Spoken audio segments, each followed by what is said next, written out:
Good morning, all of you. Once again, welcome back to my channel. Today, I am going to talk about one of the important grammatical aspect of meaning into words, which belongs to grade 12.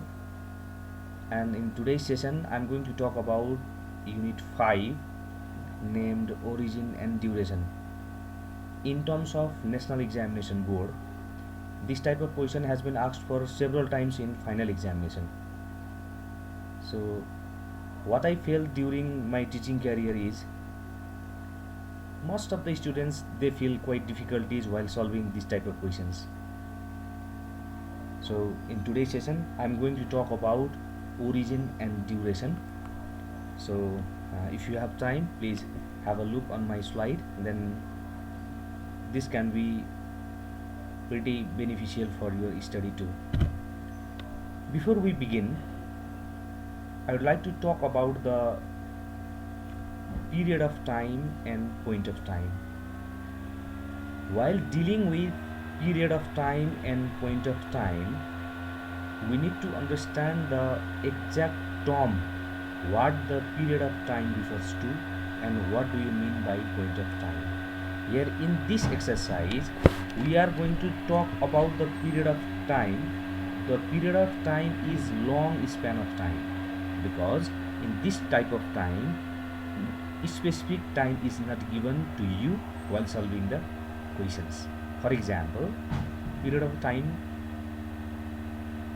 is like 3 months, 4 years, years and years, 20 minutes, 2 weeks.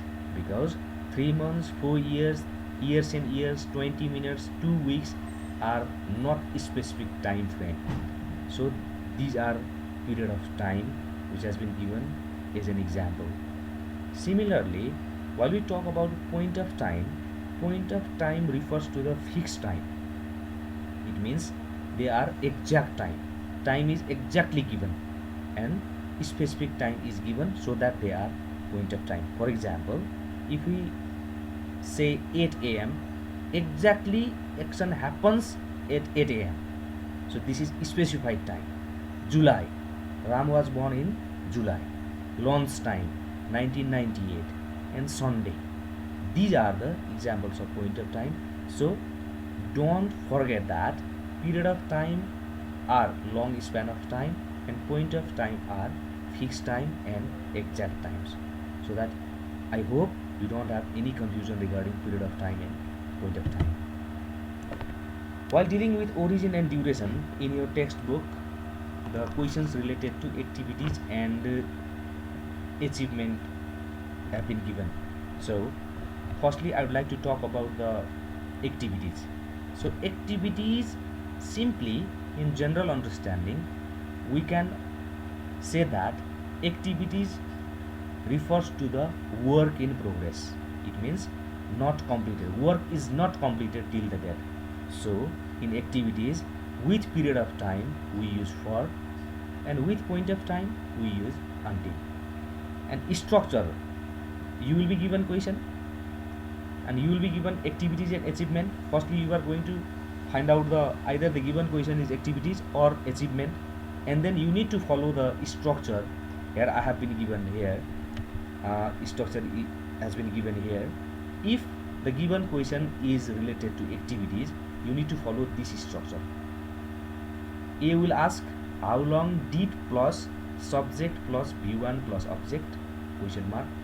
B will reply with subject plus verb 2 plus object plus for or until. With period of time you are going to use for, with point of time you are going to use until plus given time. For example, I have given you the one very good example below this slide. Example, they talked on telephone. They talked on telephone 20 minutes. This is activities. This is not completed. We don't know what they gained, so that we termed it as a activities. So 20 minutes has been given.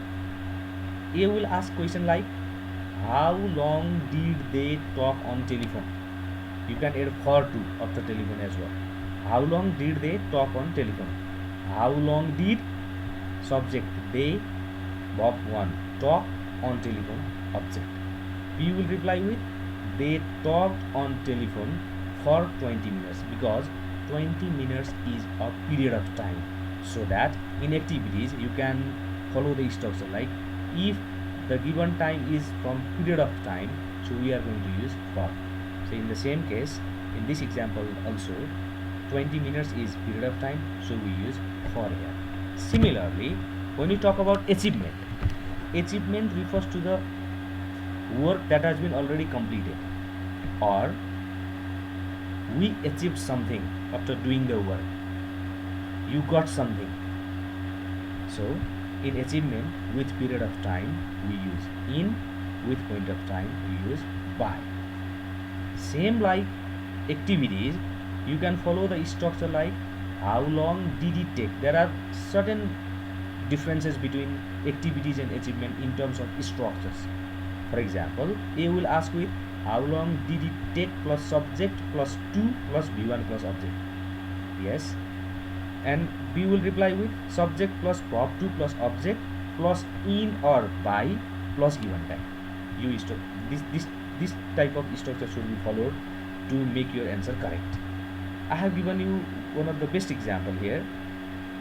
I wrote all the letters. I wrote all the letters. I have not written there I wrote some of the letters.